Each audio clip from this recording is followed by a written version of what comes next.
ਪੱਕਾ। ਔਰ ਇਹ ਇਹਨਾਂ ਦਾ ਅਕਾਊਂਟ ਹੈ, ਇਹਨੂੰ ਫੋਲੋ ਵੀ ਕਰ ਲਓ ਤਾਂ ਕਿ ਹਰ ਆਉਣ ਵਾਲੀ ਵੀਡੀਓ ਤੁਹਾਡੇ ਤੱਕ ਪਹੁੰਚੇ।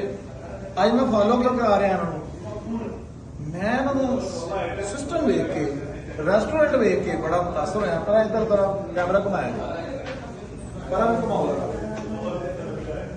ਬਿਲਕੁਲ ਰੈਸਟੋਰੈਂਟ ਵੇਖੋ ਤੇ ਕਿੰਨਾ ਖੂਬਸੂਰਤ ਹੈ।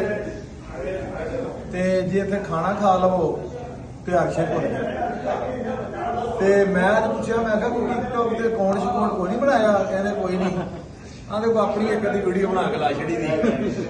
ਮੈਂ ਕਿਹਾ ਆਪਣੀਆਂ ਨੂੰ ਛੱਡੋ, ਹੈ ਤਾਂ ਤੁਸੀਂ ਸਾਰਿਆਂ ਨੂੰ ਮਾਸ਼ਾਅੱਲਾ ਬੜੇ ਸਿਆਣੇ ਹੋ, ਅੱਲਾ ਨੇ ਬੜੀ ਇੱਜ਼ਤ ਦਿੱਤੀ ਤੁਹਾਨੂੰ ਮਾਸ਼ਾਅੱਲਾ।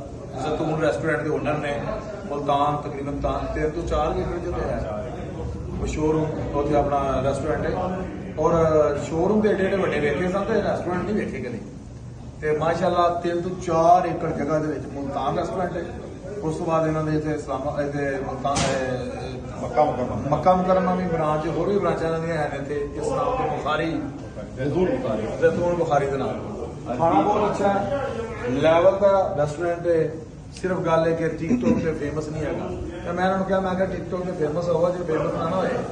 ਹੁਣ ਤੇ ਜਿਹੜਾ ਬੰਦਾ ਫੇਮਸ ਨਾ ਹੋਇਆ ਤੇ ਉਹਨੂੰ 2 ਸਾਲਾਂ ਬਾਅਦ ਰਿਸ਼ਤਾ ਕਿਸੇ ਨੇ ਦੇਣਾ। ਇਹ ਤੇ ਵੇਖੋ ਨਾ, ਇੰਨਾ ਜ਼ਬਰਦਸਤ ਸਿਸਟਮ ਹੋਵੇ, ਇੰਨਾ VIP ਖਾਣਾ ਹੋਵੇ, ਇੰਨਾ ਜ਼ਬਰਦਸਤ ਰੈਸਟੋਰੈਂਟ ਹੋਵੇ ਤੇ ਫਿਰ ਪੱਕਾ ਸ਼ਹਿਰ ਦੇ ਵਿੱਚ ਨਿਜ਼ਾਮ ਨਾ ਹੋਵੇ, ਕਾਗ ਨਾ ਹੋਵੇ। ਇੱਥੇ ਲਾਈਨ ਲੱਗੀ ਹੋਣੀ ਚਾਹੀਦੀ ਬਾਹਰ।